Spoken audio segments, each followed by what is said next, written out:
Hello guys, नमस्कार। मैं हूँ रूपाली, आप देख रहे हैं रूपाली रिएक्शन। तो गाइस, आज उसी टॉपिक पे बात करते हैं जिसमें पूरा देश बात करी। जिस टॉपिक के ऊपर मैं इंजीनियर अतुल के बारे में बात करना चाहती हूँ।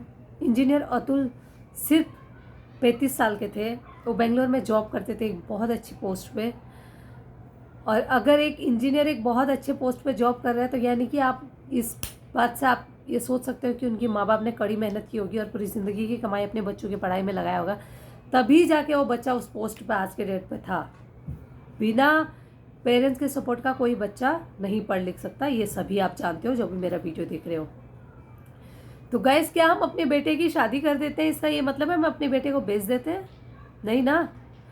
अगर एक गलत लड़की या गलत पार्टनर, मैं लड़का या लड़की नहीं बोलूँगी, गलत पार्टनर आपके लाइफ में आ जाता है तो आपकी ज़िंदगी जीते जी नर्क कैसे बनता है ना, आप अतुल की स्टोरी से जान सकते हो। उस बंदे का 80 मिनट का वीडियो मैंने कंटिन्यू देखा है। उसने 1.5 घंटे का, जो भी 1.5-2 घंटे का वीडियो है, मैंने पूरा देखा है।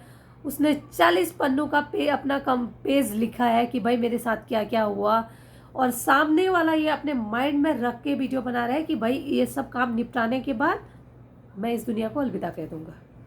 और जब वो वीडियो को बंद कर रहा था ना, उसके शब्द क्या थे पता है? मेरा थोड़ा सा काम बचा, मैं उसको निपटा के मैं उसको भी निपटा लेता हूँ जो काम है। ठीक है। तो गाइस, उसको परेशान करने के लिए ना उसके बच्चे से बात नहीं कराई गई, उसके बच्चे को दूर रखा गया उससे।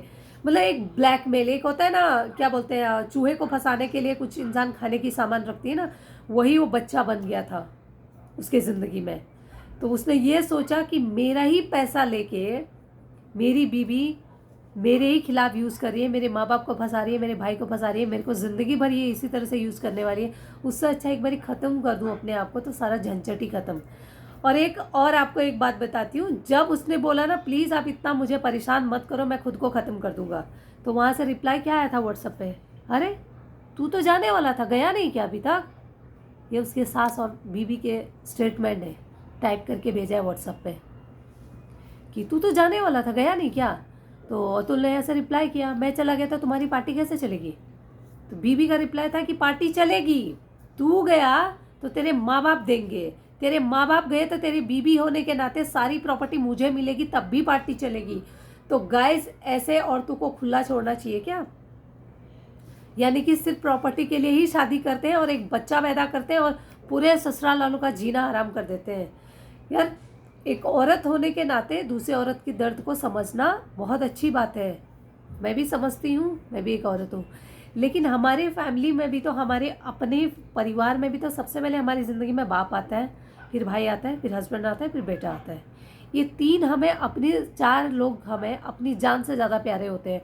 तो फिर हम किसी और के बेटे को क्यों इस तरीके से ह्यूमिलेट करते हैं? वो भी तो इंसान ही है ना। अगर ये 4 आपकी ज़िंदगी में ना हो, आपका बाप, भाई, हस्बैंड, बेटा, तो आप खुश रहेंगे ज़िंदगी में? नहीं रहेंगे ना।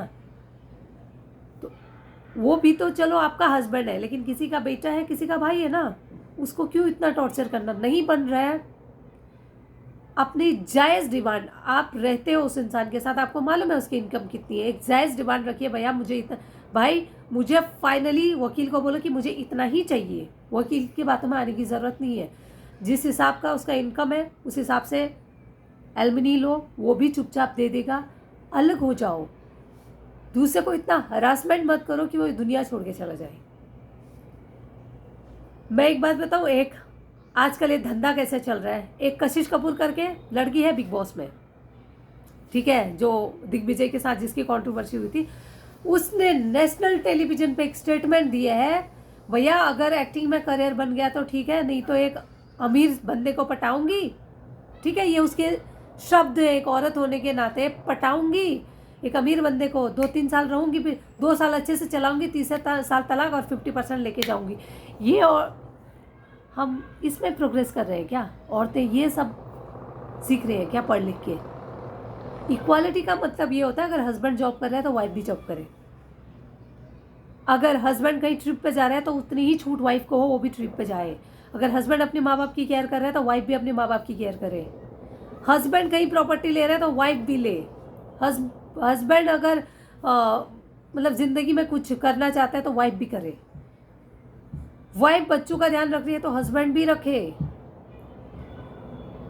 इसको इक्वालिटी बोलते हैं। अगर कहीं आदमी और औरत जॉब कर रहे हैं सेम पोस्ट पे तो सेम सैलरी, सेम वैकेंसी, इसको इक्वालिटी बोलते हैं। एक के सर पे हथौड़े से मारने को इक्वालिटी नहीं बोलते गाइस, प्लीज़ यार। और बोलते हैं दहेज प्रथा, दहेज प्रथा। आप 12वीं पास लड़की का रिश्ता लेकर डॉक्टर के पास जाओगे और आप वहाँ पे अपना प्रपोजल रखोगे, हम 50 लाख कैश दे देंगे, आप अपना हमारी बेटी से शादी करोगे, तो वो तो फिर वो लेगा ही ना। दहेज प्रथा उस दिन खत्म होगी इस दुनिया से जिस दिन अगर मेरी बेटी 10th पास है तो 10th पास ही लड़के से हम शादी कराएंगे। आपकी बेटी की इज्जत भी होगी और दहेज का कोई एक बोलते हैं ना हरासमेंट भी नहीं होगा आपकी बेटी को। तो गैस आप अपनी बेटियों को कुछ करना सिखाइए, सिर्फ आलस मत भरिए। लड़की होने का मतलब घर में बैठ के कुछ हाथ पैरी नहीं लाए, ये मतलब नहीं होता लड़की होना। लड़की होना मतलब बहुत जिम्मेदारी होती है, प्लीज़ गाइस। तो और बोलते हैं भाई ये दहेज प्रथा है, ये हुआ है। दहेज प्रथा कहीं ना कहीं लड़की वाले आगे से प्रपोजल देते हैं भैया कि हम इतना देने वाले हैं, हमारा इतना बजट है। तो आप मार्केट में अपना वो लेके जाओगे, प्राइस टैग लेके जाओगे, हम इतना दे रहे हैं, तो सामने वाला लेगा। और ज़रूरी नहीं है ना सब राम ही है, यहाँ पे रावण भी है लोग। तो अगर आप जितनी आपकी खुद की हैसियत है फैमिली की, सेम जगह पे जाओगे ना, सेम लड़का देखोगे, जितनी आपकी बेटी की हैसियत है उतना ही लड़के की भी हैसियत देखोगे, तो कोई दहेज मांगेगा ही नहीं। कोई जिंदगी में मेरी बेटी के लिए अगर बोले तू 50 लाख दे मैं तेरी बेटी से शादी करूंगा, मैं बोलूँगी भैया नहीं। मेरी बेटी डॉक्टर है तो डॉक्टर से शादी करेगी, अगर वो किसी के घर में झाड़ू पोछा करती है तो उससे शादी करेगी। मैं घूस दे के नहीं शादी कर सकती। ये अगर सारा जितने भी पेरेंट्स हैं वो अपने माइंड में रख लेना, जो दहेज के लिए इकट्ठा करते हैं अपनी बेटी को ना कुछ बनने के लिए इकट्ठा कीजिए। आपके पास भले बोरी भर के पैसा है लेकिन बेटी को 2 टाइम का कैसे खाने के लिए कैसे कमाया जाता है ना वो सिखाइए। हमारे पास तो बहुत है, हमारी बेटी को कमाने की क्या ज़रूरत है भाई। उसको वैल्यू कैसे पता चलेगी कि कितने मेहनत से पैसा कमाया जाता है, कितना स्ट्रगल है ज़िंदगी में, अच्छे बुरे लोगों की पहचान कैसे होती है, बाहर क्या क्या झेलना पड़ता है, ये पता कैसे चलेगा अगर आप कभी घर से बाहर ही नहीं निकलने दोगे तो। कभी आपने देखा है घर में ही 4 दीवारी में छुपी हुई औरत का न्यूज़पेपर पे छपा हो कि भैया हाँ इतने मेडल जीत लिया है, ये फर्स्ट टाइम इसने, भाई ये पायलट है, ये डॉक्टर है, कभी नाम आया? नहीं आया ना।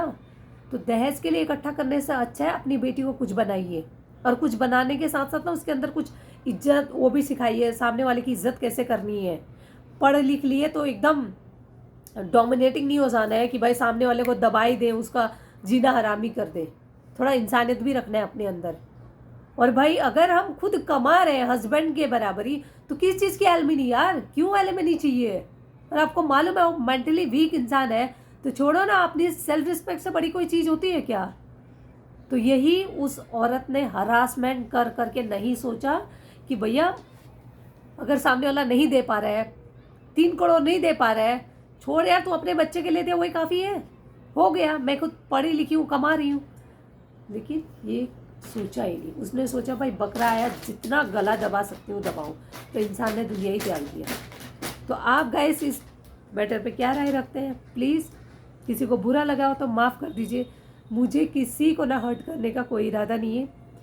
आज मैंने पूरे दिन वो वीडियो देखा, मेरे दिल में बहुत फीलिंग है, बहुत तकलीफ़ हुआ मुझे। उसकी आंखों में मैं देख रही थी कि वो दुनिया को लास्ट बारी अलविदा कह रहा था। आप भी, आपके घर में भी फादर होगा, भाई, हस्बैंड, बेटा, सब होगा। ये हम सब के दिल के ना टुकड़े होते हैं ये चारों हमारे ज़िंदगी के ना पूंजी होते हैं। तो जितना मैं प्यार करती हूँ उतना हर कोई दुनिया की औरत अपने इन चारों रिश्तों से प्यार करता होगा। तो गाइस बुरा लगा तो माफ़ कर दीजिए प्लीज़। चैनल अच्छा लगे तो शेयर कीजिए, सब्सक्राइब कीजिए। Thank you guys, thank you so